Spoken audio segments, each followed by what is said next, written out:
자, 현재 일어나고 있는 이 이스라엘 하마스 전쟁을 종말론적 거룩한 전쟁 신학적 관점에서 한번 생각해보는 시간을 갖겠습니다. 지금 전쟁 발발 5일째인데요. 현재 상황은 이스라엘이 가자 지구에 공격을 가하고 진입할 준비를 갖추고 있는 시점입니다. 이스라엘에 대한 이 하마스의 이 무모한 공격 배후에 이 헤즈볼라와 이란이 자리 잡고 있다는 사실이 드러나고 있죠. 우리 모두가 추지하다시피 하마스는 이스라엘 민간인들을 무차별 공격했습니다. 1000명 이상이 죽었죠. 인질 또한 130명이 넘습니다.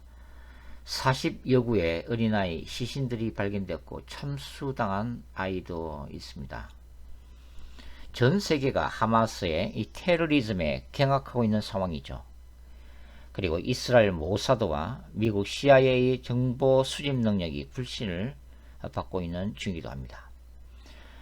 세계 정세 분석에 있어서 외교 정보 전문가들이나 탁월한 군사 전략가들도 가장 어려워하는 이슈가 바로 이 중동 문제죠. 중동 문제를 해결한다고 하는 것은 이 요한계시록을 완벽하게 이해하는 것만큼이나 복잡하고 난해한 문제입니다. 이스라엘 하마스 전쟁도 마찬가지죠.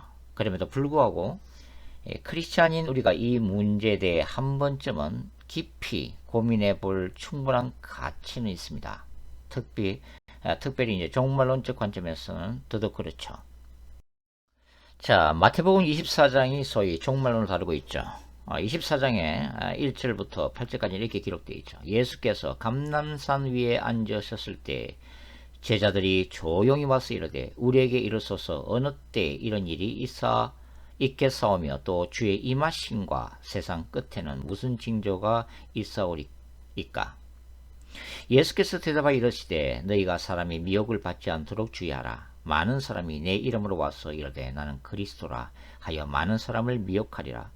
난리와 난리 소문을 듣겠으나 너희는 상가 두려워하지 말라. 이런 일이 있어야 하되 아직 끝은 아니니라. 민족이 민족을 나라가 나라를 대적하여 일어나겠고 곳곳에 기근과 지연이 있으리니 이 모든 것은 재난의 시작이니라. 이렇게 예수님이 말씀하셨습니다. 재난의 시작, 즉 세상이 마치 산모가 상고를 꺾는 것처럼 고통당하는 종말론적인 현상, 바로 그 현상이 지금 세계 도처에서 일어나고 있는 것이죠. 세상에서 매일처럼 일어나는 지구 온난화로 인한 재앙의 소식들입니다. 바로 지진들과 산불, 쓰나미와 태풍, 몇백 년 만에 처음이라는 수시가 이제는 상용화 되어버린 폭설과 폭우, 홍수 등 마치 요한계시록 8장에서 땅과 바다에서 3분의 1이 해를 받는 첫째 나팔 및 둘째 나팔 재앙이 이제 몸으로 느껴지는 바로 그 종말의 때를 우리는 살아가고 있는 것입니다. 자, 다시 이스라엘 하마스 전쟁을 한번 돌아가 보죠. 이 종말론적 거룩한 전쟁 신학적 관점에서 간단하게 한번 생각해 보도록 하겠습니다. 자, 거룩한 전쟁 신학은 인간과 역사를 하나님의 나라와 사탄의 나라와의 갈등 구조로 바라보는 신학입니다. 그래서 야훼의 이 종말론적인 거룩한 전쟁의 대상이 어느 국가나 민족을 얘기하는 것은 아니죠. 특정한 사회 구조도 아닙니다. 바로 인간의 죄악과 그 배후에서 역사하는 이 사탄이 바로 종말론적인 거룩한 전쟁의 그 심판의 대상이 된다는 것을 강조하는 그런 신학입니다. 먼저 이스라엘 회복운동, 백투 제루살렘 무브먼트나 이 유대인 선교를 열심히 하시는 분들은 지금 고통 당하고 있는 이스라엘 위해서 중보 기도를 하고 있습니다. 예루살렘에 참된 샬롬, 하나님의 은혜가 임하기를 기도하고 있습니다. 그리고 이스라엘 정부와 군대를 위해서 기도하고 있죠. 당연히 크리스찬인 우리도 그렇게 기도해야 한다고 믿고 있습니다. 자, 그럼에도 불구하고 거꾸로 이 팔레스타인 난민들의 입장에서 깊이 생각해 볼 점은 없는가 하는 것이죠. 자, 피상적으로 볼 때 우리가 이스라엘을 위해서 열심히 선교한다는 것은 뭘 얘기하는 거죠? 이스라엘 민족을 가슴에 품는 것입니다. 그리고 이스라엘을 사랑하는 것이죠. 결론적으로 정치적으로도 이렇게 되면 친이스라엘 성향을 띠게 된다는 것입니다. 즉 이스라엘의 현재 상황과 우리 자신을 동일시하게 된다는 것이죠. 자, 1948년 나라 없이 2000년을 전 세계에 흩어져 살던 디아스포라였던 유대인들이 팔레스타인의 국가를 재건하게 됩니다. 지도에서 사라져 버렸던 이스라엘이 다시 살아난 것이죠. 놀라운 하나님의 섭리이고 기적적인 사건입니다. 우리는 이 일을 통해서 하나님을 찬양합니다. 그런데 이 사건을 팔레스타인 난민들의 입장에서 한번 생각을 해보죠. 조상 대대로 소박하게 평화롭게 살고 있던 땅에 어느 날 유대인들이 들어와서 무력적으로 땅을 빼앗고 자신들을 내쫓는 일이 벌어진 것이죠. 이스라엘 민족에게는 기적적인 하나님의 역사지만 팔레스타인인들에게는 대재앙의 시작인 것입니다. 시온주의자들은 이 땅이야말로 하나님이 이스라엘 민족에게 약속으로 이미 주셨던 땅이라고 주장하기 시작한 것이죠. 1948년에 난민이 76만 명이 발생했습니다. 그리고 2020년 통계를 보면은 팔레스타인 난민은 570만 명이 넘는다고 하죠. 이제 이 가자 지구는 거대한 난민촌이자 이 팔레스타인 난민들의 표현을 빌리자면 바로 이스라엘의 식민지요 창설 없는 감옥입니다. 그리고 이 가자 지구와 이 서안 지구 간에는 이동 자체가 불가능한 상황이죠. 그리고 분리장벽이 설치되어 있습니다. 모든 생활환경, 즉 물과 식수, 의료품 등 생필품은 바로 이스라엘이 철저히 통제를 하고 있습니다. 이번 전쟁이 일어나기 전에도 수없이 가자 지구에 대한 이스라엘의 보복 폭격이 수시로 일어났습니다. 그래서 이 팔레스타인 난민들은 가족들과 이 친구들의 죽음을 경험을 했습니다. 그리고 기본적인 삶의 터전이 파괴됨으로써 날마다 불안감에 떨면서 생활해야만 했었죠.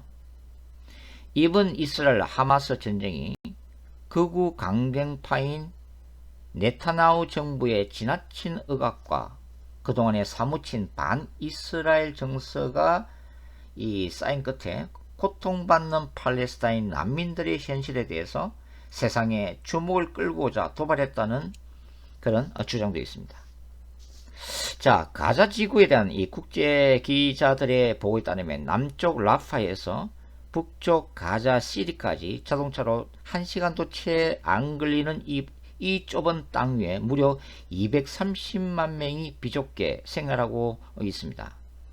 거주민의 60%나 70% 이상이 국제적인 지원을 받지 않으면 생존할 수 없는 비참한 삶의 구조를 형성하고 있다고 하죠. 직장으로 가기 위해서 이 날마다 이스라엘의 군 검문소를 통과할 때마다 곤욕을 치르는 사람들이 바로 팔레스타인 여인들입니다.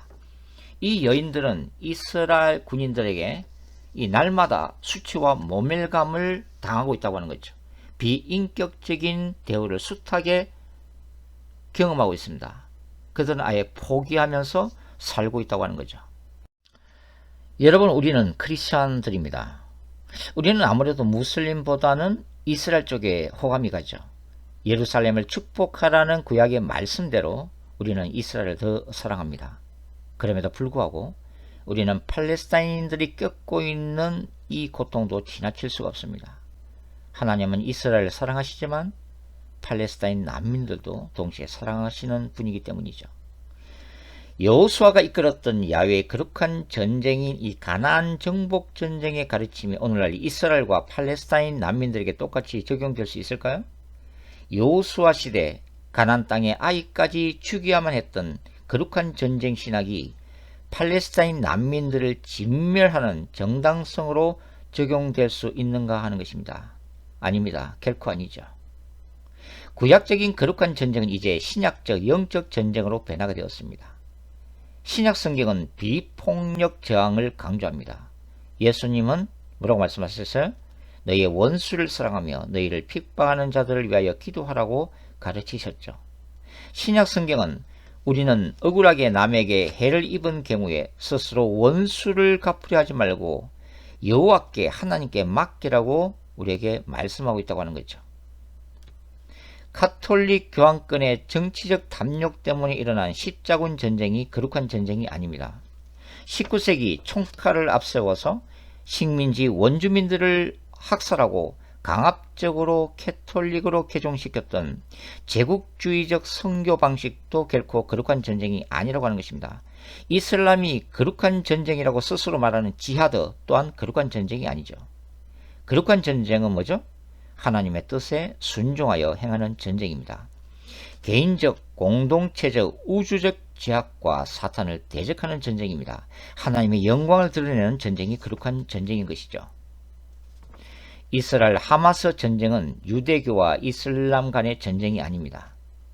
하마스가 반인륜적인 테러를 저질렀기 때문에 미국의 바이든은 악의 축이라고 비난했지만 그렇다고 하마스 집단이 절대적인 악은 아닙니다. 반대로 이스라엘은 절대 선인가 하는 것이죠. 아닙니다. 천만의 말씀이죠. 지금 가자 지구의 이스라엘은 국제법이 금지하고 있는 백린탄까지 민간인에게 퍼붓고 있습니다.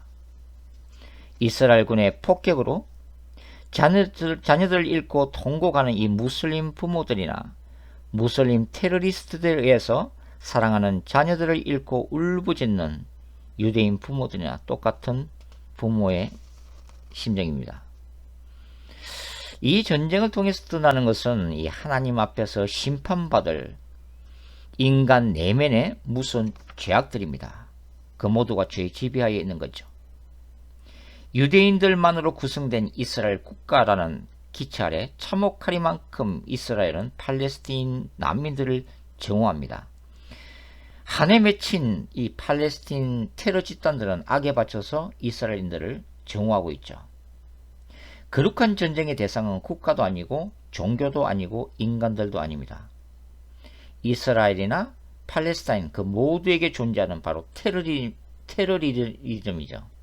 이 테러리즘은 인간을 죽이고 파괴하고 멸망시키는 사탄의 더러운 구토물인 것입니다.